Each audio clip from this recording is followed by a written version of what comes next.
Marshall Pruett. We are here with our pal Pato O'Ward. This entire weekend's coverage here at St. Pete Pato brought to us by Shell. We're being powered by Shell and their new 100% renewable IndyCar fuel. Hey, you look like a guy who just qualified third at St. Pete. Your Air McLaren team expanding to 3 entries, having to learn how to get everything out of the entire operation. The one car I expected to do well today was you, because everything's continuing like normal from last year. Tell us how your session went.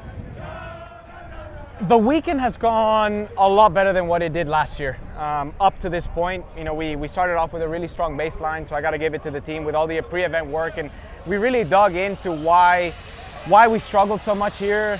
The last couple years, we haven't really had that pace in qualifying, at least. In the race, we've gotten lucky, like in 2020 a little bit with yellows, but we haven't had that ultimate pace to really challenge the guys that are obviously dominating the top of the charts, which usually is the Andrettis.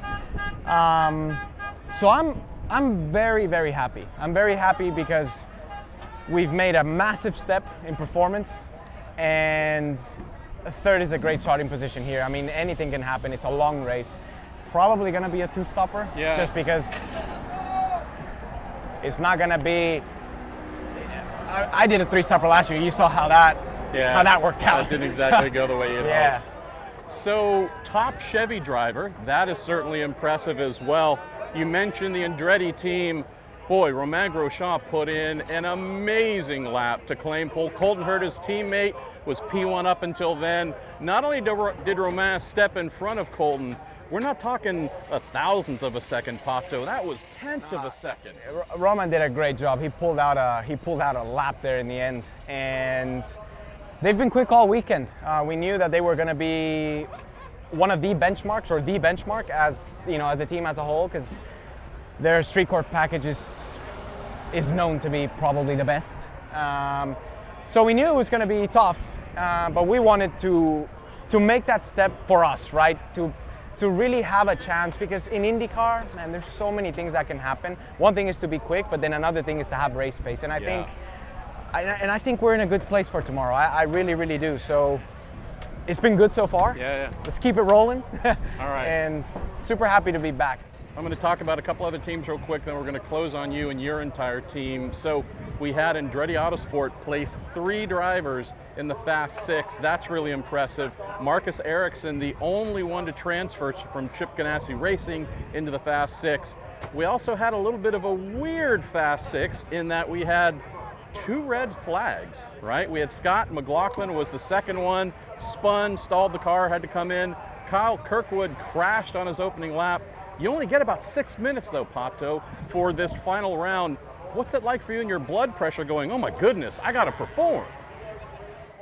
I have to say it's probably the point in qualifying that has the least amount of pressure, because the worst you can start is 6. So you've already done 2/3 of the work, and you can take a little bit more risk in Q3. If you put it in the wall, you're not gonna go to 20th. The worst thing you can do is 6th. So you can risk a lot more, you can take more chances, but ultimately what you want to do is, take that pole. But in this series, it's just so competitive, it's so tough, and it's not just one guy in each team. It's usually, a couple guys each team that are just, they're right there. So you're usually fighting like 10 guys within a 10th, and that's just what makes it super, super hard. Ray Hall Letterman Lanigan Racing, a little bit of a rough day. Christian Lundgaard getting up into the higher end of the Fast 12, but the other cars not so happy. Marshank Racing not having an amazing time.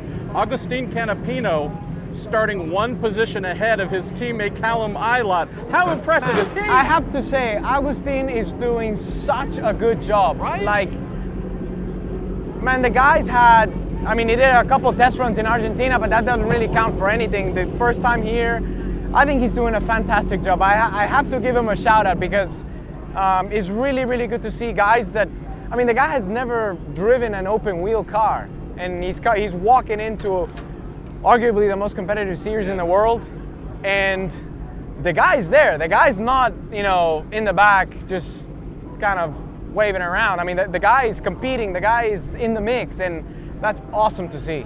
Last thing we're going to close on, obviously impressed with what Agustin has done. Comparing where your organization started Friday with opening practice to how competitive all three of you were today in qualifying with Alexander Rossi, Felix Rosenqvist, you have to feel confident as well about what this team can do tomorrow and in the future races as well.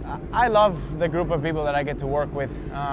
We have grown massively. Yeah. I mean, there's probably been like a 40% increase in just personnel, not just in performance, but everywhere. Tony Kanon's just hanging out in the time stand. The guy's just chilling, giving pit tours.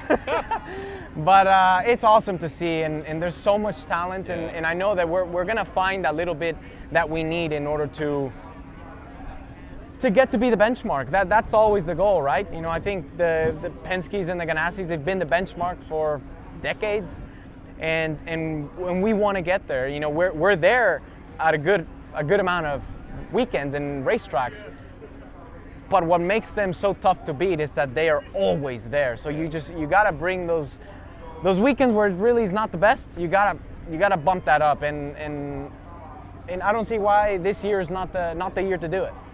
Honda on the front row, Chevy here right behind. We're gonna have a really close fight between the engine manufacturers. Everybody tune in tomorrow starting around 12 Eastern, NBC.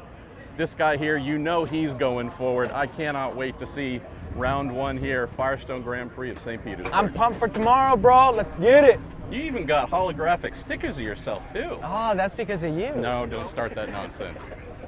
Thank you.